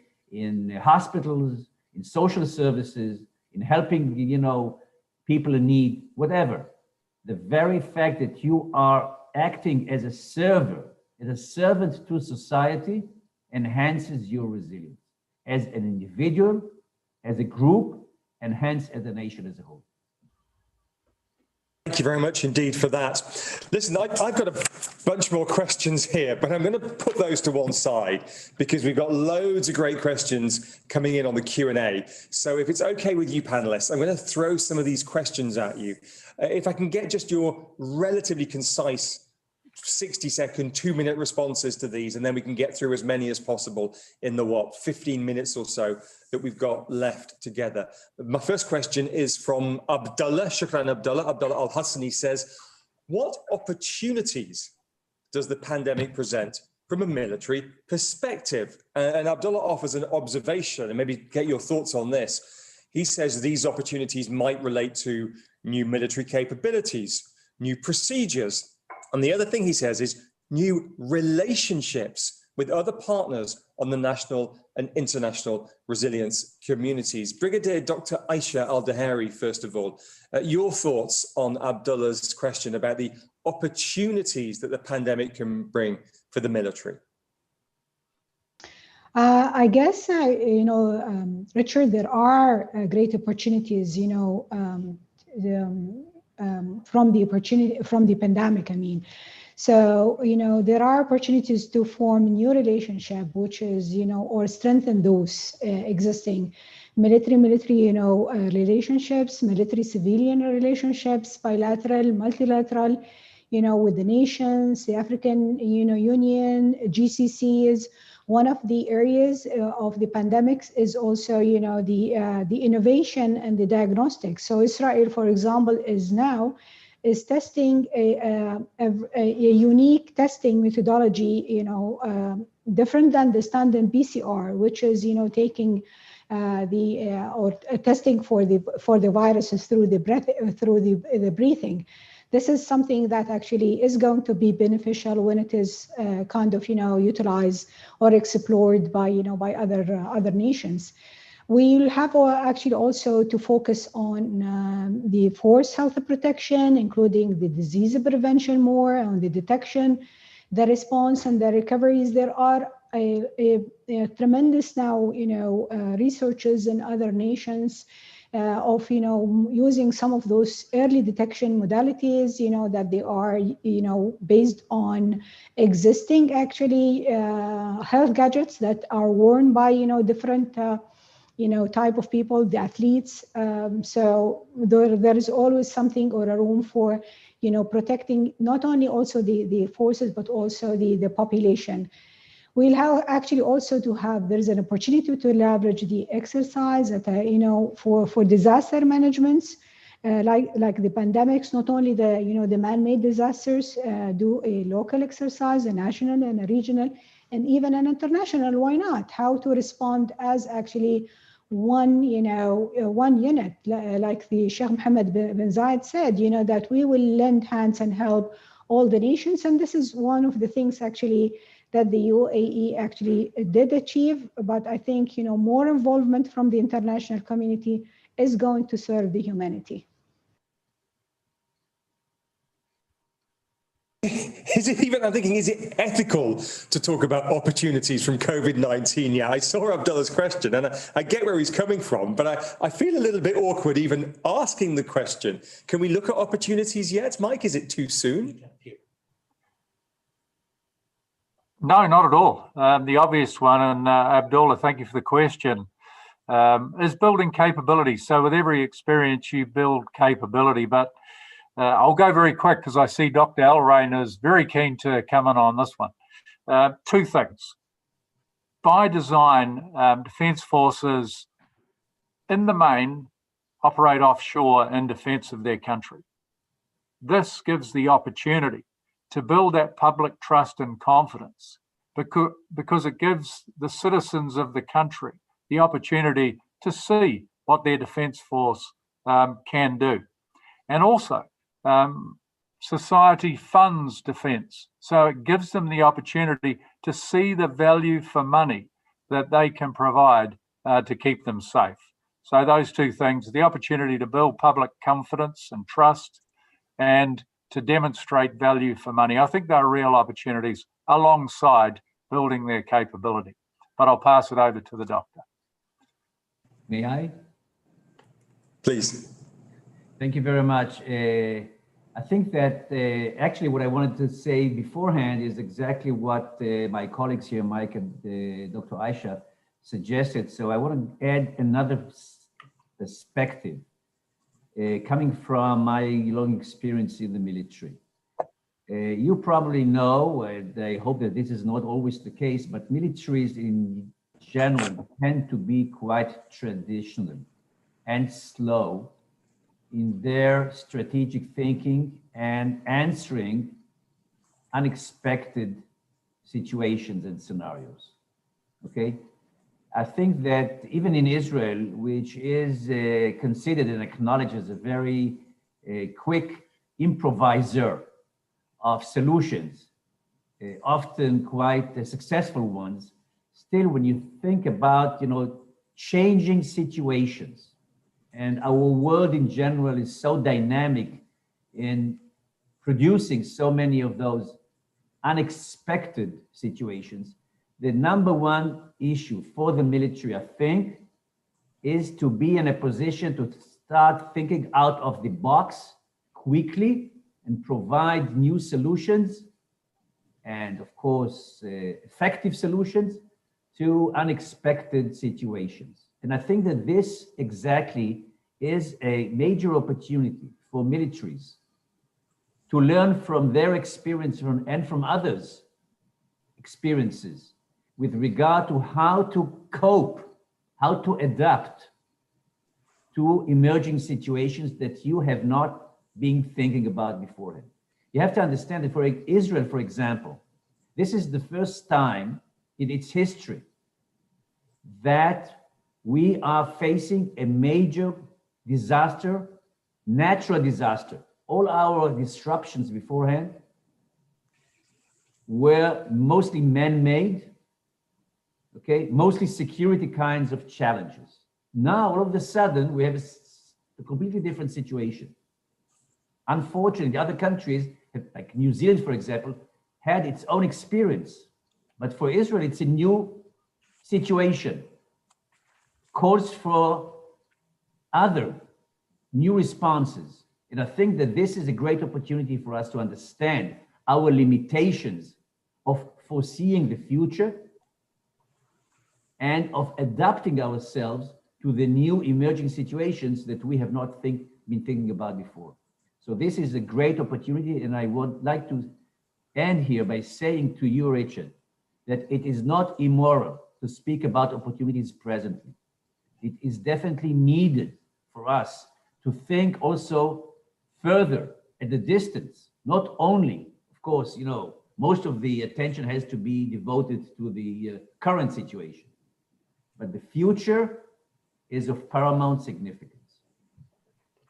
Well, then we're all grateful to Abdullah for asking the question, because I probably wouldn't have had the nerve to ask it myself. Abdullah, shukran jazeelan. Thanks very much indeed for that. Moving on, we've got a question from James now. James Morse says the following: how do we improve our horizon scanning and risk assessment so that we're better prepared for future contingencies? Brigadier Dr. Aisha, horizon scanning and risk assessment, looking for the next problem, crisis, call it what you will. What can you say to James? I think the way to improve our horizon scanning and risk assessment is with using our relations and collaboration at the national levels with other ministries. And then also with our regional partners and our international, partners. So this is a way that we can improve this, and we have to continuously assess the risks. And I will actually also add to this what Dr. Iran said, that we shouldn't really be limiting ourselves and thinking outside the box. And scanning our the spectrum of risks that are surrounding us, not only the conflicts or the military conflicts, but also the man-made disasters, and definitely the pandemics. And this is how we make sure that and we train with each other how to actually also mitigate those risks, how to plan for them, how to actually respond to those risks that they can and definitely we are not living in a constant world, so the risk is always going to be there, but it's how to actually try to predict some of those risks and try to mitigate them by working together, all in government, but also the regional partners and also the international partners. Mike Bush in New Zealand, your quick thoughts on that, please. Horizon scanning. So I don't think there'd be a country and a national security system anywhere in the world that doesn't have a framework for measuring and understanding the risks to national security, so national security and crisis risks. And there's a plethora of those. You do need to understand the likelihoods and the consequences of those. But if I could change direction a little, because we live in such an unpredictable world, what's more important is that we have a strategy and that we have agility and adaptability, that we are prepared no matter what that risk is, that we have a strategy that's flexible enough and a system that's able to get ahead of it. And again, that we build a culture or a mindset of agility and adaptability, because as much as we try and predict and use every tool in the toolbox to get ahead of things, you often don't know what's coming down the line. So, and again, it goes to that question of resilience. Issue of resilience, we've had a great question in from Dr. Salim Al-Mahari, picking up Dr. Alam on your point about resilience and how important it is. But Dr. Salim says, how do we measure resilience? And therefore, how do we pursue it deliberately? Is there a checklist? Is there a how-to manual? Okay, first of all, I want to say something about the previous question, which is a remarkable one. And I would suggest to the Ministry of Defense in the Emirates to conduct a seminar solely on this particular issue. And I can tell you from my own very long experience as a military intelligence officer that this is perhaps the most important question. How do you broaden your horizon? How do you see things beyond the horizon? You need to, because that's where most of the problems come from. And surprise is the name of the strategic game. So this is just, I can say more about that, but I'm not going to. And I'm going back to your question. which deals with measuring resilience. This is a major problem. It's a major problem. People who are researchers who deal with resilience are tackling this kind of a problem constantly. So there are some traditional ways to do it, especially with regard to societal resilience. And this is through surveys. You ask questions. You ask people what they think, how they feel about their own resilience, about the resilience of the community. You measure the amount of trust with the different agencies, with the government, with your fellow friends, etc., etc. So surveys is definitely a very important tool, but admittedly, it's not sufficient. And we have developed a kind of a template to measure resilience by two main indexes. The one is, or three. One is the severity of the disruption. The second is the time that it takes for the system to recover. And the third component is the level of recovery of the system following the disruption and the decrease or the decline of the functionality of the system. So again, this is something that we need to have a separate session, a separate seminar dealing with measuring resilience, but it's imperative upon the research community to advance the capacity to measure resilience, because if we cannot measure it, we cannot market it to the decision makers as a major component of the overall strategic assessment that they need to have in order to make the best out of their decision-making processes. Thank you very much indeed. We do have so many more questions, but we've already gone 10 minutes over. So I'm going to wrap things up now with a final quick question for each of our panelists. I'm going to ask the same question to each of you just to wrap up almost as a concluding thought. And the question is this. It is, as I think all of you have said, impossible to predict precisely what future crises will look like. But if we can't predict, then how do we best prepare for it as militaries, as nations, and as societies? Mike Bush, first of all, your thoughts on that. Ensuring that we've got highly capable leadership. One of the worst things you can do in a crisis is have a vacuum of leadership. So ensure that you are practiced, that you have a leadership cadre, that there is absolute clarity about how the challenge will be met. And I mentioned before that because we live in such an unpredictable world, we have to build that agility, that flexibility, and develop a culture of we can deal with anything that comes our way. So it's confidence to be able to meet the challenges that are thrown at us.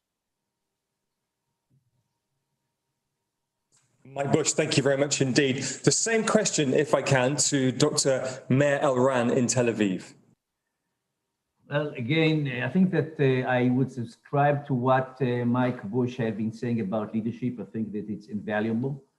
And also agility and professionalism of the cadres, very important indeed. But as far as I'm concerned, I would like to raise here the issue of all hazard approach. This is something that has been developed in the United States, mostly by the practitioners, by the way, not necessarily by the academics, which suggests the following.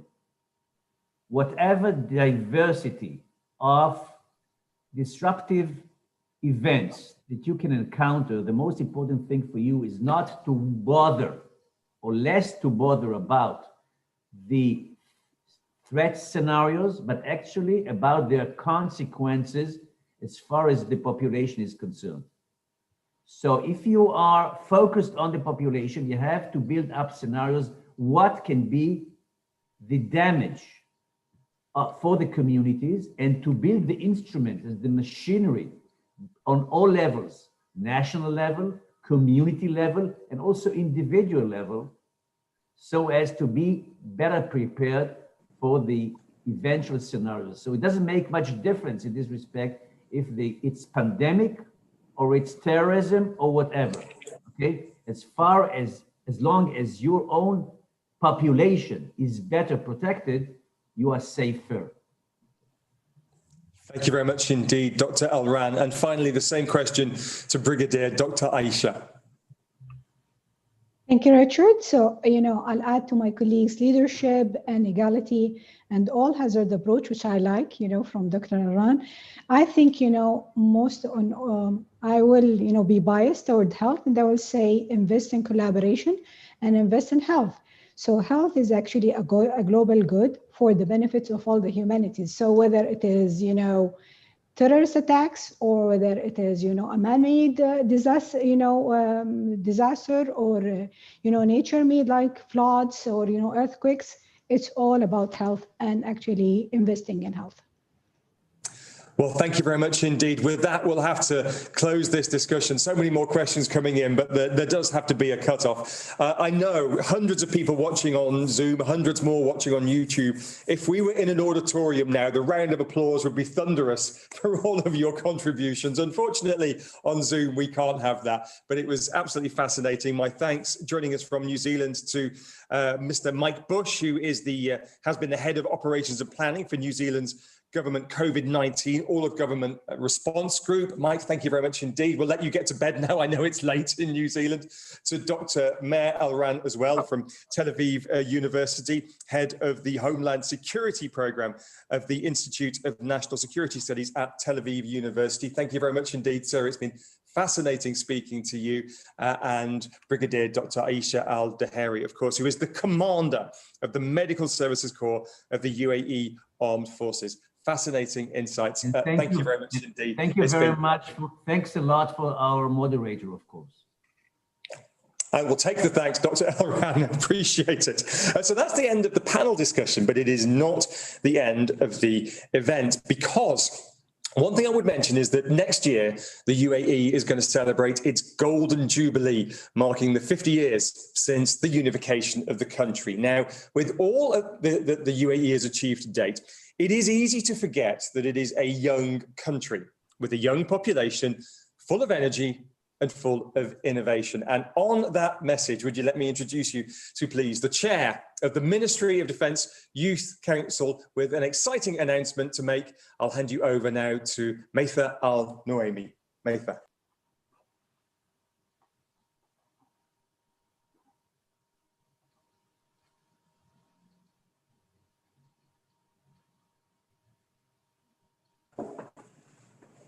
Thank you, Richard. أصحاب المعالي والسعادة، السيدات والسادة، السلام عليكم ورحمة الله وبركاته. لقد أثبتت دولة الإمارات العربية المتحدة منذ نشأتها الأولى إيمانها المطلق بطاقات الشباب في بناء نهضتها، ولا زالت. يظهر ذلك جلياً في تعامل الدولة مع جائحة كوفيد-19 التي ألمت بالعالم، حيث كان للشباب من الكوادر الطبية ورجال الأمن والعاملين والمتطوعين في كافة المجالات دوراً محورياً في التعامل مع الجائحة. تم ذلك في إطار استراتيجي من تكامل الأدوار والمرونة الوطنية لتحقيق الكفاءة والفاعلية في مواجهة الأزمات والتحديات، وحرصاً من وزارة الدفاع على المساهمة الفعالة في الجهود الوطنية المباركة لإعلان الدولة بأن عام 2020 هو عام الاستعداد لل50، وترجمة لجهودها في إشراك مختلف فئات المجتمع للاستعداد لل50 عاماً المقبلة.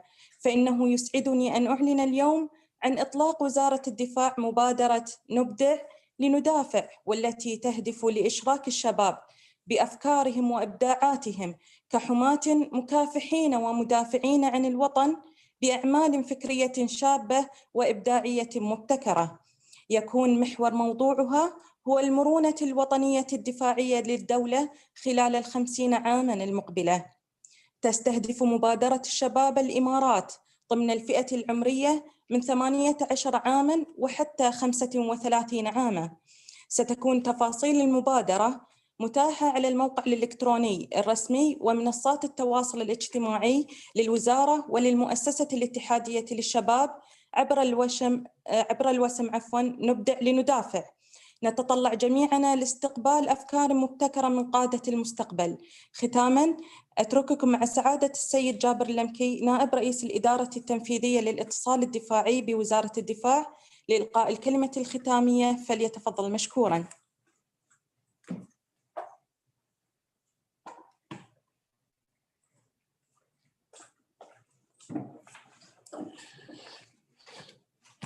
Your Excellencies, distinguished guests, friends and partners, 2020 is an exceptional year. Indeed, we were all under a real-time test. A test is unprecedented in the history of humankind. And as we say, what doesn't kill you makes you stronger. And I'm very sure about what we've heard today. We're very confident that together we're stronger. We have just completed a remarkable virtual leadership conference. It is the ministry's first digital event, and we would continue to adapt to our changing environment. Our speakers today have covered important topics on how to strengthen the national resilience, not only in the time of pandemic, but in the face of many non-military threats around the world. Militaries work side by side with civilians frontliners to overcome wildfires, earthquakes, and even pandemics. And in the UAE, it is no different. Ladies and gentlemen, allow me to quickly recap some of the important takeaways from this conference. First of all, we've heard from the Minister of State for Defense Affairs, His Excellency Mohammed Al-Buwardi, that this is the time has come to define an effective role for the armed forces around the world to confront non-combat emergencies because of the expertise and capabilities of the military in dealing with national emergencies. The Ministry of Defense and UAE Armed Forces salute all the frontliners and their dedication in the nation fight against COVID-19. We've then heard from the Ministry of Health and Prevention, His Excellency Abdurrahman bin Mohammed Al-Awais, that we have learned how important collaboration is to overcome this unprecedented situation. We applaud the extraordinary work by the Supreme Council for National Security and the Ministry of Health and Prevention. Their leadership and the collective efforts of the nation have made the UAE really a bright and a leading example in the global fight against COVID-19. The UAE is being founded on a core value of developing human capitals. And from all our panelists today, we've learned a lot through examining of the national resilience around the world. First, we've heard from Dr. Amir Ilan how the national resilience in details and the diverse threats we face in the modern environment. We've also learned how defense institutions can leverage all available information and intelligence to anticipate future threats so we can better be prepared ourselves for what can come next. We've also heard from our friend, Mr. Mike Bush, how New Zealand's the whole government response enables the country to successfully address the impact of COVID-19. Mr. Bush emphasized on the importance of continuous improvement and incorporate lessons learned to strengthen the nation's national resilience against the future crisis. Finally, Brigadier Dr. Aisha Al-Dhahri, the commander of the Medical Service Corps and the most senior woman in the UAE Armed Forces, enlightened us today about the diverse roles that the UAE Armed Forces has played in continuous to support the civilian authorities in the national response to non-military threats. She also have shared with us on a wider range what are the roles and responsibilities that we could provide to help the society and learn from the defense institution to grow national resilience. We are truly proud of our UAE Armed Forces. It's a force for peace. Ladies and gentlemen, the way forward is very clear and full of opportunities to strengthen the national resilience across nations. And it is evident that defense institutions can support the government and other entities in future crises. The fact that we have overcome the current challenges to conduct this conference virtually is evidence of our ability to adapt to new circumstances. We should all be feeling inspired and empowered to implement the lessons learned and take immediate actions to grow our resilience as a nation and as a society, and ultimately as individuals. Friends and partners, this event renews relationship established in previous leadership conferences and also establishing new ones. And we expect that these relationships will continue to grow across the whole government and around the world. They will be critical for us and for our success and for the humankind in managing the current pandemic and any, God forbid, unforeseen challenges that might happen. As I am surrounded by young and energetic energy in this room, I would like to thank Maytha Naimi and her colleagues for driving this youth initiative and encourage the young future leaders to drive this conversation to a whole different level of national resilience. Last but not least, I would like also to thank our sponsors, Edge, Strata, Tawazun, for their contribution to make this event happen and possible. And with this, I would like to conclude our event today. I would like to thank our distinguished leaders for their opening speeches. Also, I would like to thank personally Dr. Mir Elran, Mike Bush, Brigadier Aisha, and the team here around me for making this really possible and happen. And by the way, I'm really pleased to say that today with this technology that we have more than 900 participants have been tuned in our YouTube channel and they're listening to this conference. So thank you very much for everyone. Thanks.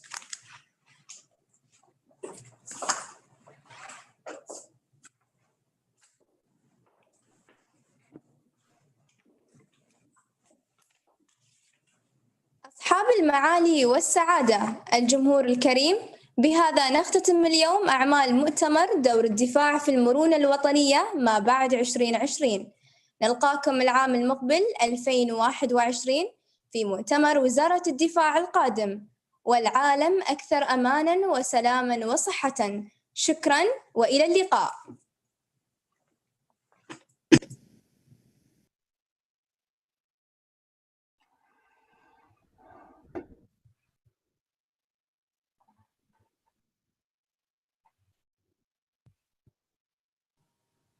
Mike, can you hear me? I can, Doctor. Can you hear me? Yes, I can hear you. Glad to have the opportunity to have known you. I think that, I mean, I'm trying. Hi, Brigadier Aisha. Hi. I'm very glad that we have the opportunity to say a personal note, to share, you know, my appreciation for your, I mean, very wise, you know, with words and the, you know, proposals. I really take everything with me to back to Israel. So thank you very much. It was really a great experience. Yeah, thank you. And it was wonderful to share your insights as well, both of you. Thank you. It's been a pleasure. Thank you for both of you. Thank you. We've learned a few things from you. So